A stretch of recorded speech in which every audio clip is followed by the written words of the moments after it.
Señor mío y Dios mío, creo firmemente que estás aquí, que me ves, que me oyes. Te adoro con profunda reverencia. Te pido perdón de mis pecados y gracia para hacer con fruto este rato de oración. Madre mía Inmaculada, San José, mi Padre y Señor, Ángel de mi guarda, interceded por mí.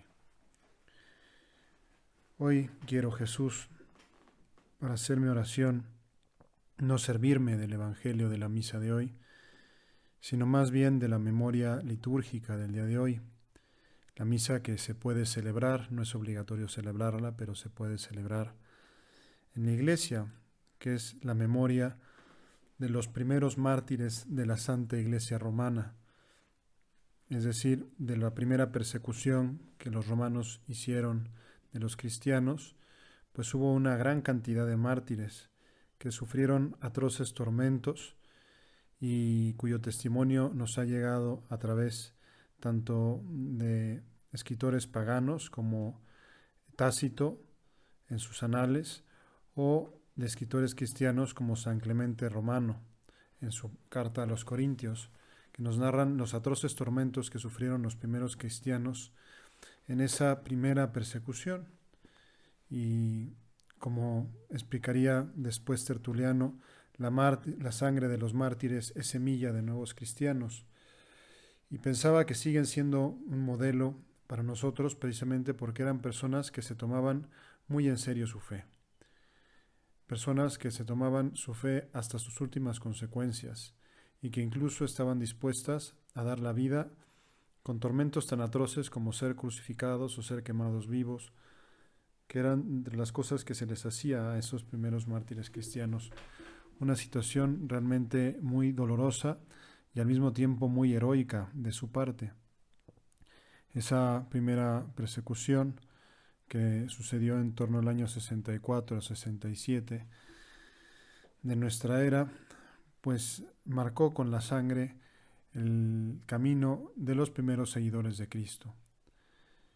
Y ahora, ¿cómo eran tus primeros seguidores, Jesús? ¿No? ¿Cómo eran aquellos primeros que nos han antecedido en la fe, aquellos que nos han transmitido la estafeta de la fe, la certeza de la resurrección, la certeza de tu divinidad, la certeza de que nos has salvado en la cruz, que has muerto y que has resucitado?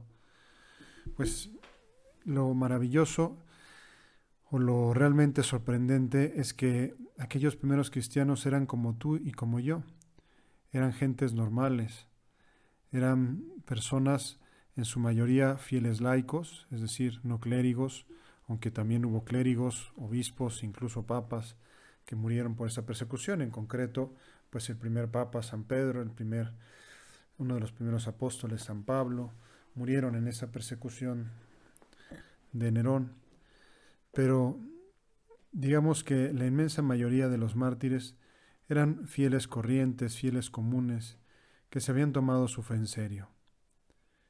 Y pensaba en ti y en mí, pensaba en ti y en mí en este rato de oración, y en qué medida nos tomamos en serio nuestra fe, qué estamos dispuestos a sacrificar por nuestra fe.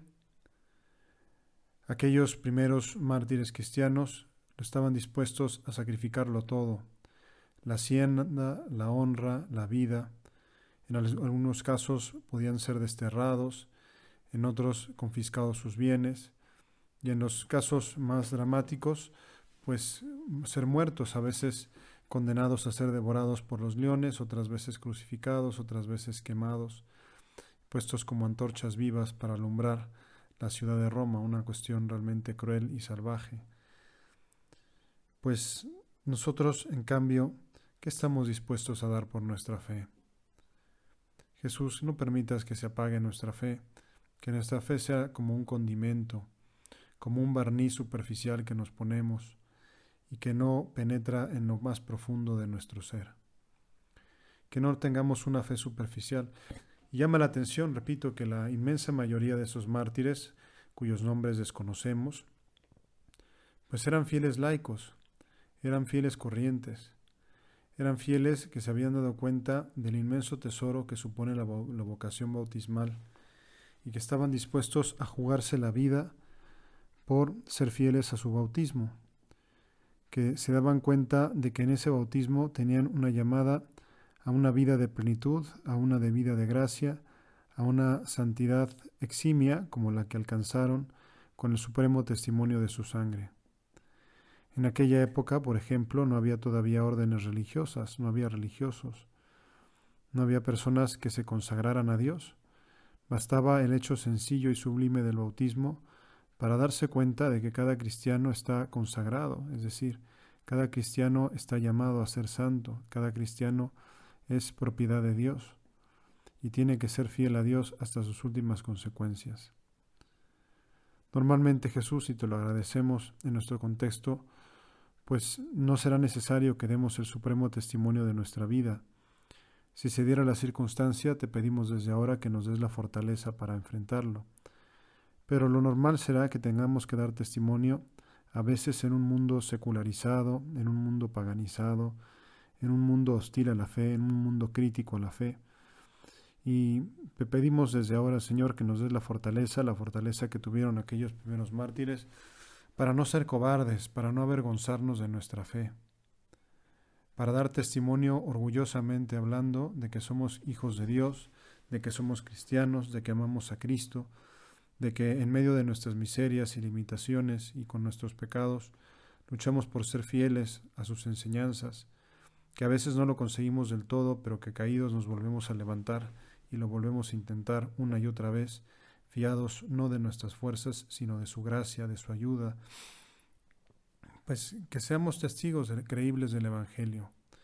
Es la realidad que te pedimos el día de hoy. Que seamos cristianos 100%, conscientes de que llevamos un tesoro muy grande. En expresión de San José María, llevamos un tesoro en vasos de barro, un barro de botijo, un botijo viejo, decía San José María, pero llevamos tesoros.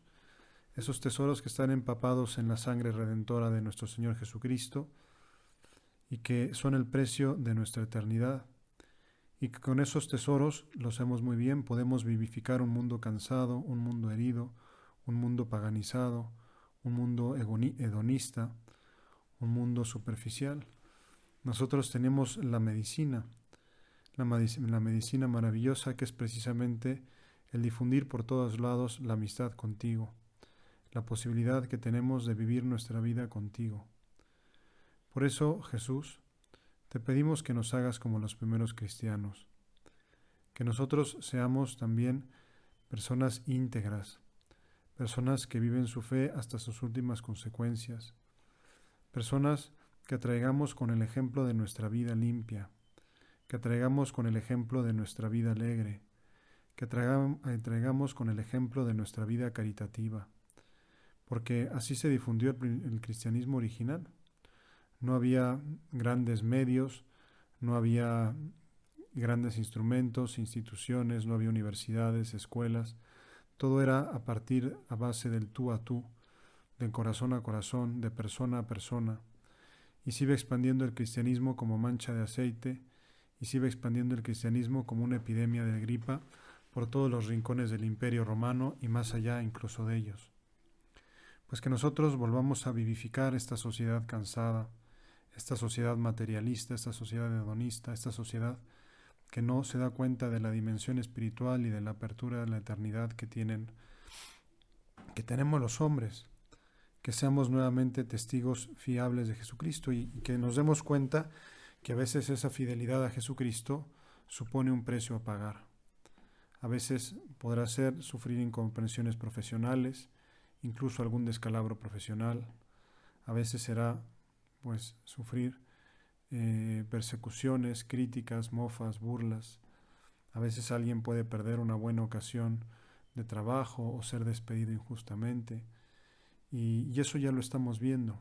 Personas que por ser coherentes con su conciencia son despedidas de su trabajo, o personas que tienen que disimular su fe porque su fe es altamente criticada, altamente denostada. Pues que nosotros no tengamos esa necesidad, Señor, de esconder su fe. Tampoco vamos a hacer manifestación ostentosa de ella, pero sí que podamos vivirla con naturalidad y que esa naturalidad atraiga a otras muchas personas a vivir la fe como nosotros. que viendo nuestra alegría, que viendo nuestra caridad, que viendo nuestra misericordia, que viendo nuestra laboriosidad, digan, yo también quiero ser como tú, yo también quiero ser un buen cristiano. Pues te lo pedimos por intercesión de nuestra Madre Santa María. Te doy gracias, Dios mío, por los buenos propósitos, afectos e inspiraciones que me has comunicado en esta meditación. Te pido ayuda para ponerlos por obra. Madre mía Inmaculada, San José, mi Padre y Señor, Ángel de mi guarda, interceded por mí.